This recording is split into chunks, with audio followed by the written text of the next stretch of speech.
On February 21, 1977, the Hawthorne Plaza Mall opened as a multi-million-dollar retail fortress.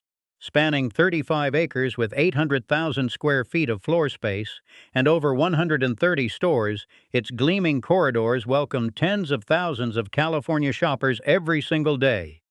Today, those same halls stand in pitch-black silence, choked by shattered glass, rotting roofs, and overgrown weeds. Once the crown jewel of the South Bay, it is now an empty concrete tomb where only Hollywood film crews dare to tread. How did a thriving monument of American suburban culture transform into an abandoned ghost town, trapped in a quarter-century of urban decay? Long before the concrete arches crumbled and the skylights fell to dust, Hawthorne, California was a city driven by the thrum of rocket engines and the promise of the American dream.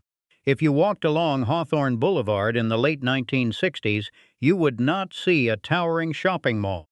Instead, you would find a bustling, sun-drenched corridor of independent hardware stores, neon-lit diners, family bakeries, and cramped storefronts, all stretching beneath the endless blue sky of Southern California.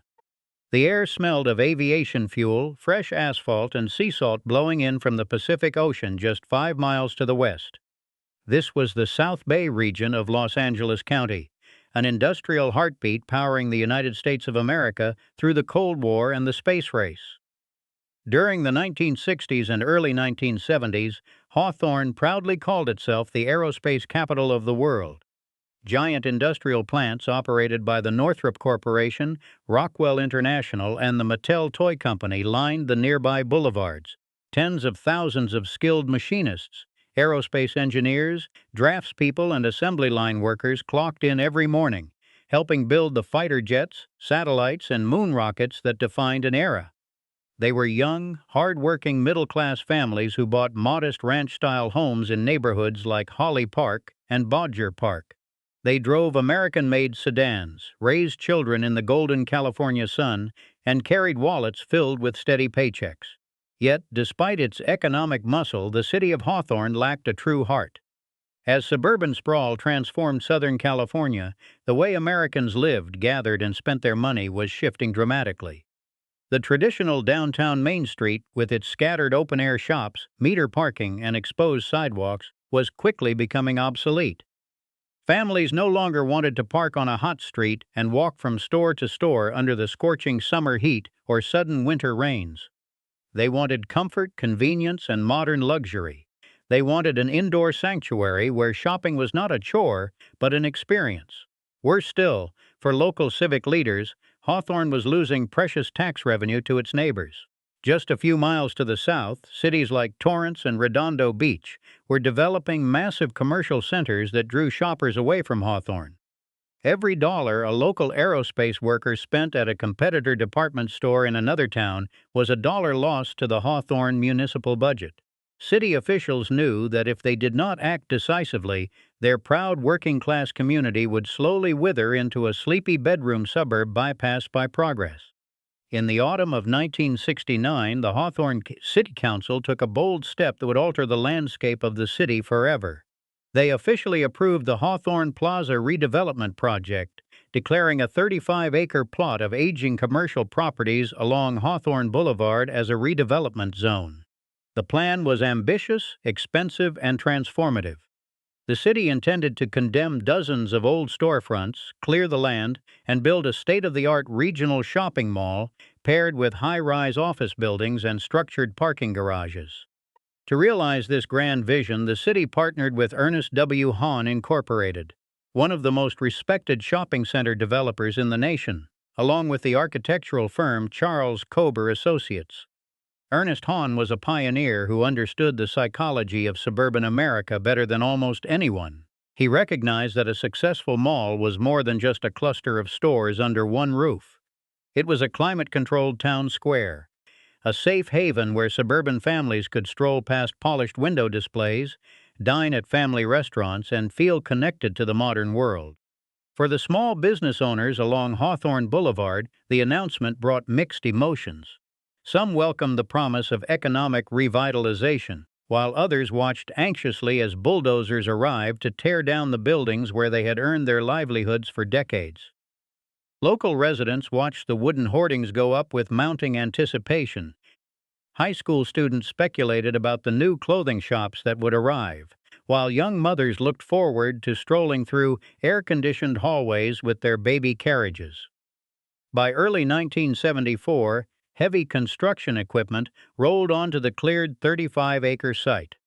Giant steel beams rose into the sky, and tons of poured concrete began forming the thick fortress-like walls of what promised to be the crown jewel of the South Bay.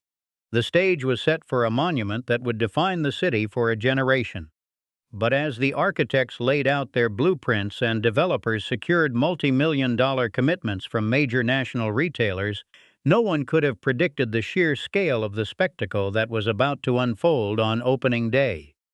On a crisp Monday morning in late February 1977, the quiet suburban streets of Hawthorne were gridlocked with thousands of idling automobiles.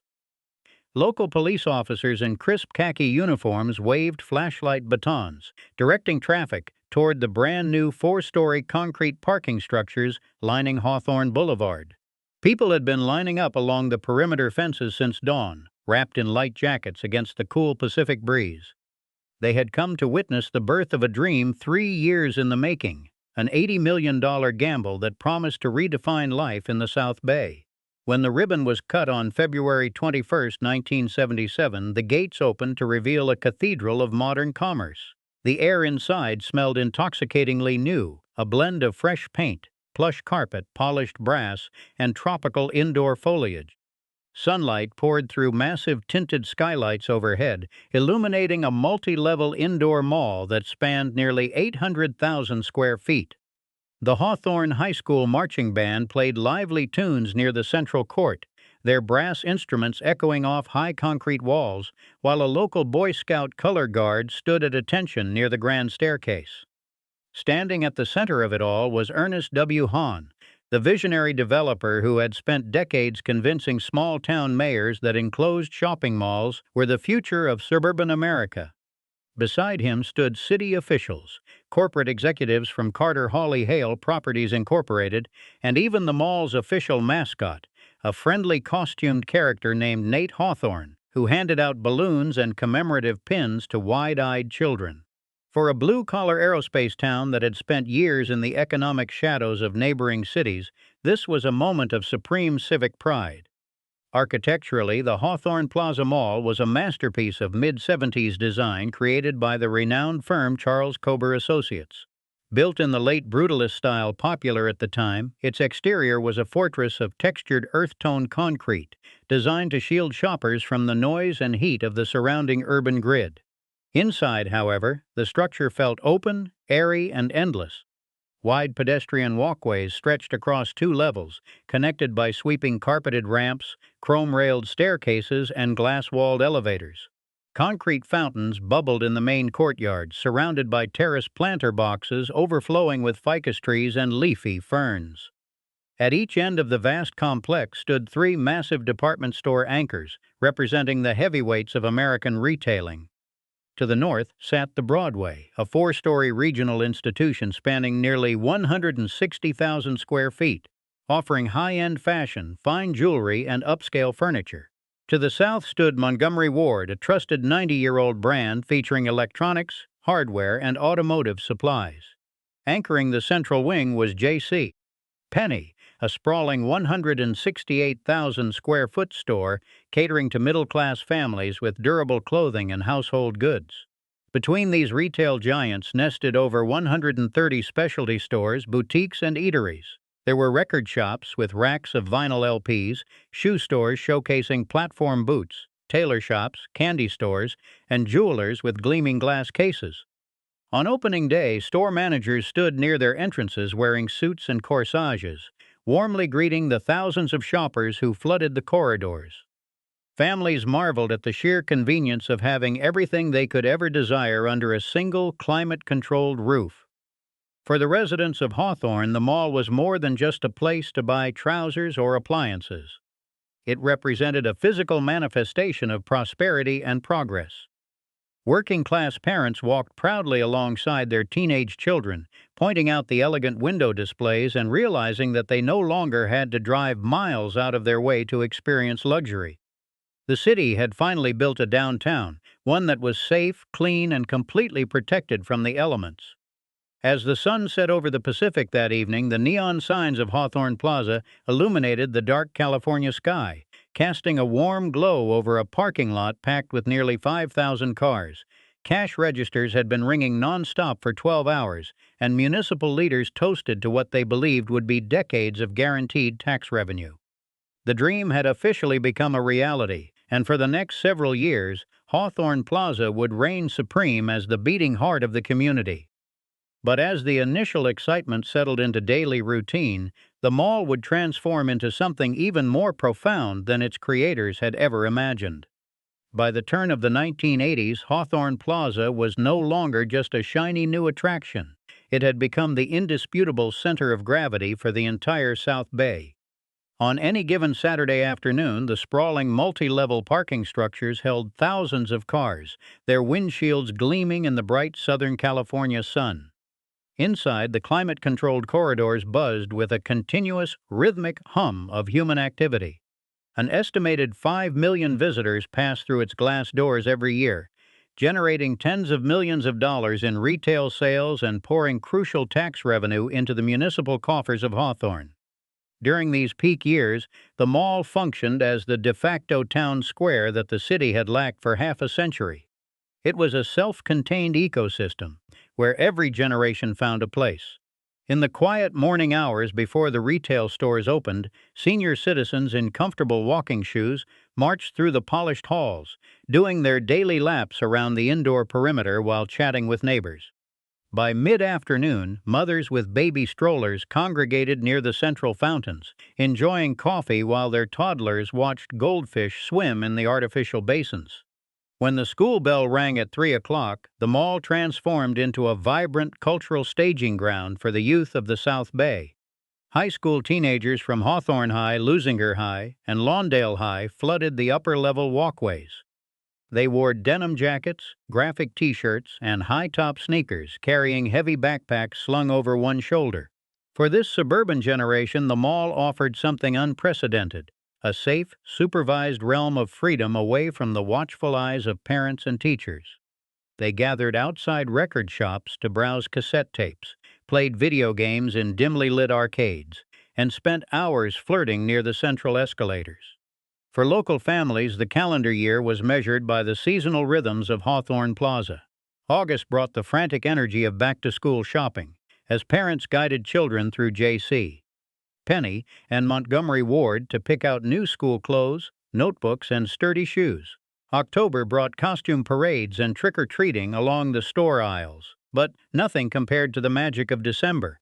The main atrium was transformed into a winter wonderland, featuring a towering holiday tree adorned with thousands of twinkling lights and artificial snow.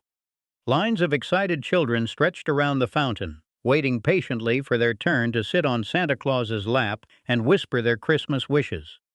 Economically, the mall was an engine of opportunity for the working-class community.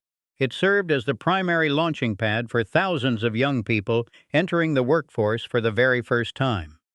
A high school junior could land a job folding denim at a clothing store, scooping ice cream, or sweeping the gleaming terrazzo floors after closing time. These entry-level positions taught teenagers the value of a hard-earned paycheck, gave them independence, and fostered a deep sense of shared community pride. Store managers knew their employees by name, and local police officers walked friendly foot patrols, chatting casually with shop owners and customers alike. The success of Hawthorne Plaza also elevated the broader reputation of the city. National retailers clamored for space along the main concourse, and tenant turnover was virtually zero. If a small boutique closed, a dozen eager businesses competed to take its place within days. For a town built on the grid of aerospace factories and manufacturing plants, the mall provided a sophisticated counterweight, a symbol that Hawthorne could offer a high-standard suburban lifestyle that rivaled any affluent coastal community in Los Angeles County. In the mid-1980s, it seemed as though this golden age would last forever. The cash registers kept ringing, The fountains kept cascading over terracotta tiles, and the halls remained packed with generations of loyal shoppers. Hawthorne Plaza had fulfilled every promise its creators had made. It was more than a commercial success. It was the physical repository of a community's collective memory, a place where life happened in real time. Yet, as the decade drew to a close, subtle shifts in the surrounding world were already beginning to take shape, shifts that would eventually challenge the very foundation of this retail empire. If you close your eyes and step back in time to a Saturday in 1984, the first thing that hits you is the scent. Before you even walk through the heavy glass doors of Hawthorne Plaza, the aroma of warm, freshly baked cinnamon pretzels and sweet citrus syrup from the Orange Julius stand drifts out into the cool subterranean parking garage. Once inside, that delicious scent blends with the crisp perfume of luxury cosmetics wafting from the ground floor counters of the Broadway, mixed with the unmistakable smell of new leather shoes, hot popcorn, and polished floor wax. It is an intoxicating sensory kick, one that instantly tells your brain you have arrived in a place of comfort, abundance, and warmth. To walk through Hawthorne Plaza in its heyday is to experience a rich, multi-sensory landscape that no online storefront could ever replicate. Your shoes click softly against polished terrazzo tiles that gleam beneath long rows of warm overhead lights. Down the wide central corridor, the ambient sound of human conversation forms a soothing, steady backdrop, a gentle chorus of laughter, friendly greetings, and the muffled rustle of plastic shopping bags. Periodically, that hum is punctuated by the rhythmic splash of water cascading over the terraced concrete fountains, or the cheerful electronic chimes of an arcade game echoing from down the hall. Every corner of the two-level mall holds a distinct sensory landmark. Near the central atrium, you can hear the faint hiss of milk being steamed at an espresso cart, while nearby shoppers rest on wide, plush leather benches surrounded by towering potted ficus trees. On the upper floor, teenagers crowd into music stores, flipping through long wooden racks of vinyl records and cassette tapes, their fingers clicking against plastic jewel cases. They hold foam-padded headphones to their ears at listening stations, nodding along to the heavy guitar riffs of 80s rock or the catchy synth beats of pop music, lost in their own private worlds. In the food court, the sensory experience reaches its peak. Long counter lines snake past illuminated menu boards, offering a tapestry of smells and flavors: crispy French fries, sizzling pizza slices, teriyaki chicken, and sugary churros. Working-class parents sit together at formica tables, carefully going over store receipts and sipping iced sodas while their kids eagerly devour soft-serve ice cream cones. It is a humble, unpretentious dining room for the entire town, a place where blue-collar workers in industrial work shirts sit right beside office clerks in pressed suits, sharing the same air, the same food, and the same community space. These sensory moments are woven into the personal histories of thousands of South Bay residents. It is where a shy teenager mustered the courage to ask a classmate out on a first date, standing awkwardly near the glass-walled elevator while holding 2 movie tickets. It is where a young mother, exhausted after a long week of caring for her family, spent an hour browsing rack after rack of colorful dresses at J.C. Penney, taking a moment just for herself. It is where a proud father bought his son his very first baseball glove at a sporting goods shop, oiling the leather in the parking lot before driving home. These small, quiet interactions gave Hawthorne Plaza its soul. The mall was not merely a machine for transactions. It was an emotional sanctuary, a living album of milestones both big and small. People did not just go there to buy goods. They went there, felt it to connected, to be seen, and to participate in the collective ritual of American suburban life. The physical building was built from heavy concrete and glass, but it was held together by the intangible bonds of memory, shared laughter, and everyday human warmth.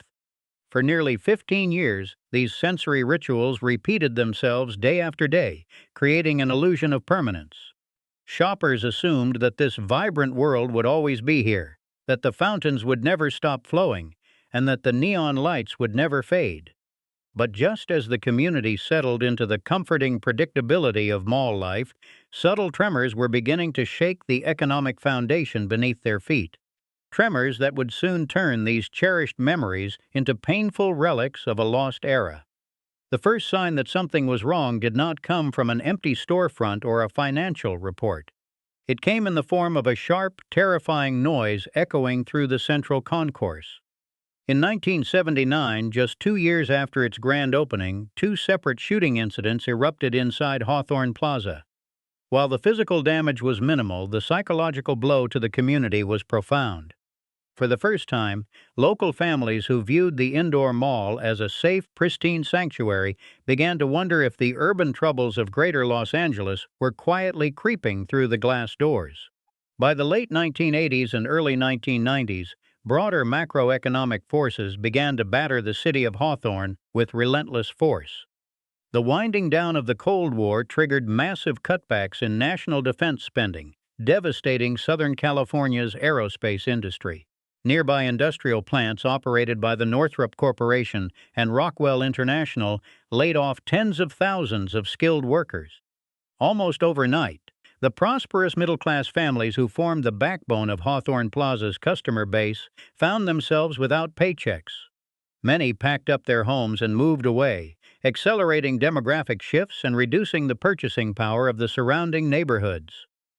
As local wallets tightened, the competition around Hawthorne Plaza grew increasingly fierce. Just 5 miles to the south, the Del Amo Fashion Center in Torrance was aggressively expanding, eventually transforming into one of the largest, most luxurious shopping malls in the entire United States of America. Meanwhile, the South Bay Galleria in Redondo Beach and Manhattan Village opened with bright glass-domed atriums, upscale department stores, and modern amenities that made Hawthorne Plaza's 1970s brutalist concrete design look dark, heavy, and dated.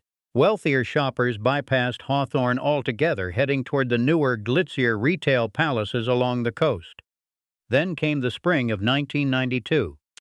Following the verdict in the Rodney King trial, civil unrest erupted across Los Angeles County, rapidly spreading into the South Bay. Hawthorne Plaza became a target of widespread looting and property destruction. Rioters smashed storefront windows, ransacked retail counters, and set fires in several commercial wings. Although the mall managed to repair the physical damage and reopen within weeks, the psychological stain lingered. Fearful shoppers hesitated to return, and insurance premiums for store owners skyrocketed, making it increasingly difficult for small businesses to remain profitable. Inside the mall, the physical deterioration became impossible to ignore. Management responded to falling revenues by cutting back on maintenance and security staff. The bubbling concrete fountains, once the pride of the central courtyard, were drained and shut off to save electricity, leaving behind dry, stained basins. Tile floors cracked and went unrepaired. Neon signs flickered and died, replaced by harsh, humming fluorescent fixtures. The vibrant, festive atmosphere of the 1980s began to curdle into a grim, uncomfortable silence. The numbers told a grim story of steady retreat. In the late 1980s, Hawthorne Plaza boasted over 130 active retail tenants. By 1994, that number had plummeted to just 87. Walking down the corridors, shoppers began encountering long stretches of dead space. Storefronts covered with blank drywall or brown paper, their metal security gates pulled down even during peak business hours. Small boutique owners who had poured their life savings into their shops quietly packed up their inventory when their leases expired, unable to justify the steep rent for a dwindling stream of foot traffic.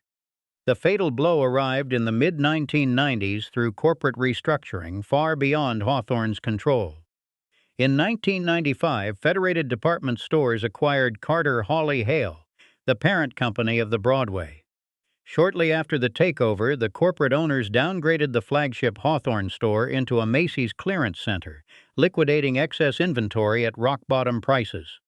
The prestige was gone, and by December 1997, Macy's closed the doors of the massive anchor store for good. With one of its 3 legs completely chopped off, the entire retail table began to wobble violently toward an inevitable collapse. In late 1997, a desperate rumor swept through the town that promised to save Hawthorne Plaza from extinction. City leaders and developers proudly announced an ambitious $25 million renovation plan to tear off the mall's concrete roof, transform the enclosed building into a trendy open-air shopping village, and bring in a state-of-the-art AMC theater multiplex. For a brief moment, local residents allowed themselves to hope that their beloved community center might rise from the ashes. But the promises quickly evaporated as lenders refused to finance the project, leaving the dying mall stranded in a financial wasteland. Without new investment, the dominoes fell with terrifying speed throughout 1998. In the spring of that year, J.C. Penney, the retail anchor that had served working-class families for over 2 decades, announced it was shuttering its 168,000 square foot store. The news felt like a death sentence for the remaining shopkeepers. When J.C. Penney held its final liquidation sale, offering fixture racks and mannequins for pennies on the dollar, loyal shoppers walked through the barren department store with tears in their eyes, realizing that the end had officially arrived. By the autumn of 1998, Hawthorne Plaza was a ghost of its former self. Walking through the 2-level concourse felt like visiting a museum after closing hours, except the lights were dim and the air smelled faintly of mildew and stagnant water. Out of the original 134 thriving storefronts, fewer than 70 remained open. The national brand name retailers had all fled, replaced by a ragtag collection of discount dollar stores, liquidators, independent shoe repair shops, and a military recruiting office. Store owners sat quietly behind their glass counters, staring out at empty hallways where footsteps echoed with haunting clarity. The psychological weight of watching a once great landmark die in slow motion hung heavily over the city of Hawthorne. Local residents who had spent their teenage years flirting by the central fountain or buying their first school clothes now drove past the decaying complex with a sense of quiet shame. The parking structures that once held 5,000 cars were largely empty, filled only with swirling litter, broken glass, and abandoned shopping carts. Security guards no longer walked the floor to manage lively crowds. Instead, they paced the hollow corridors to deter vandalism and keep trespassers out. In a frantic effort to salvage at least a fraction of the land's value, developers brought in wrecking crews in late 1998 to demolish the southern wing of the complex. Heavy excavators tore through concrete walls and steel girders, flattening the southernmost retail buildings facing El Segundo Boulevard. That section was quickly rebuilt into an open-air strip mall featuring a discount supermarket, a pharmacy, and a few fast food restaurants. But this minor surgical procedure could not save the main patient. The central enclosed mall remained attached like a massive, decaying limb, completely severed from the commercial bloodstream of Southern California. By early 1999, the final countdown began. The handful of surviving shopkeepers received formal notices from management, informing them that their leases were being terminated and that utility services would soon be cut off forever. Store owners spent their final days packing up unsold merchandise into cardboard boxes, taking down neon signs that had glowed for 22 years, and saying tearful goodbyes to the few loyal regular customers who dropped by to offer sympathies. There were no marching bands, no speeches, and no ribbon-cutting ceremonies to mark the end. Only the cold, mechanical sound of metal security gates clanging shut one last time. On March 1, 1999, the management company officially turned off the master power switches and padlocked the main heavy glass doors of Hawthorne Plaza. The interior fell into total pitch-black silence. The air conditioning units hummed no more, the skylights stared down at vacant terrazzo floors, and the dark halls stood frozen in time. The grand suburban dream born in 1977 had officially died. Yet, as the city prepared to mourn its loss and move on, no one imagined that this massive concrete corpse would linger untouched for the next quarter of a century, embarking on a bizarre and unexpected second life. When the padlocks clicked shut in March 1999, most dead malls in America faced a predictable fate: rapid demolition or conversion into industrial warehouses. But Hawthorne Plaza was different. Located just 15 minutes from major Hollywood film studios, the abandoned 35-acre complex embarked on a strange, surreal second life, transforming from a failed retail center into the most famous post-apocalyptic film set in Southern California. Sometime in the mid-2000s, demolition crews gutted the interior, stripping away store partition walls, suspended acoustic ceilings, and brass handrails. What remained was an eerie, cavernous brutalist shell, a skeletal labyrinth of raw concrete pillars, exposed rebar, and shattered glass beneath leaking skylights. To Hollywood directors searching for a visceral symbol of urban decay, it was absolute perfection. In 2002, director Steven Spielberg brought Tom Cruise to Hawthorne Plaza to film futuristic pursuit scenes for the science fiction thriller Minority Report. A few years later, high-speed drifting cars squealed through its decaying concrete parking structures for the fast and the furious. Tokyo Drift. The mall reached peak cinematic icon status in 2014, when acclaimed director David Fincher selected Hawthorne Plaza as a key location for his psychological thriller Gone Girl. In the film, Ben Affleck's character walks through the hollow, graffiti-stained corridors to meet shady informants in a dark, atmospheric dead mall. Music video directors quickly followed suit.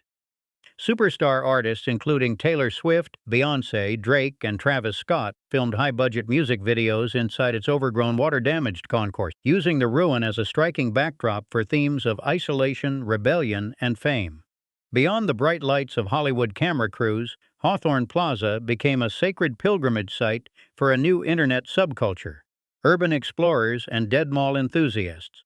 Armed with flashlights, camcorders, and smartphones, adventurous YouTubers slipped past chain-link fences and private security guards to film the decaying interior.